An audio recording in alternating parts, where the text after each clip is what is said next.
بسم اللہ الرحمن الرحیم. شروع اللہ کا نام لے کر جو بڑا مہربان نہایت رحم والا ہے. اقرأ باسم ربك الذي خلق خلق الإنسان من علق اقرأ وربك الأكرم الذي علم بالقلم علم الإنسان ما لم يعلم كلا إن الإنسان ليطغى أن رآه استغنى إن إلى ربك الرجعى.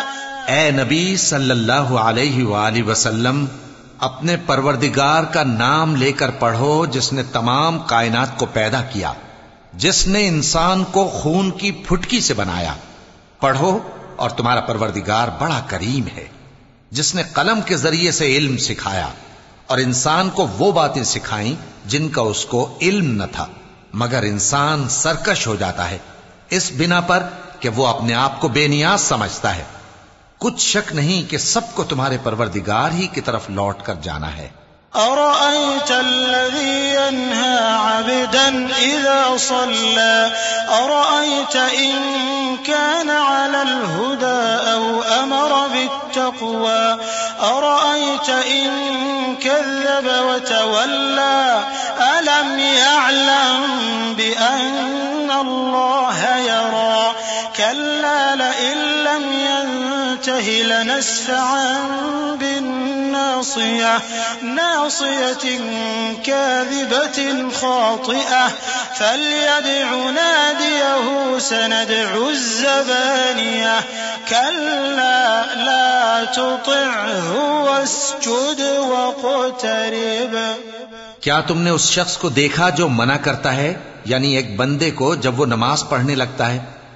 بھلا دیکھو تو اگر یہ راہ راست پر ہو یا پرہیزگاری کا حکم کرے تو منع کرنا کیسا؟ تو اس کا انجام کیا ہوگا؟ ذرا دیکھو تو اگر اس نے دین حق کو جھٹلایا اور اس سے منہ موڑا، کیا اس کو معلوم نہیں کہ اللہ دیکھ رہا ہے؟ دیکھو اگر وہ باز نہ آئے گا تو ہم اس کی پیشانی کے بال پکڑ کر گھسیٹیں گے، یعنی اس جھوٹے خطاکار کی پیشانی کے بال. تو وہ اپنے یاران مجلس کو بلا لے، ہم بھی دوزخ کے فرشتوں کو بلائیں گے. دیکھو اس کا کہا نہ ماننا اور سجدہ کرنا اور اللہ کا قرب حاصل کرتے رہنا.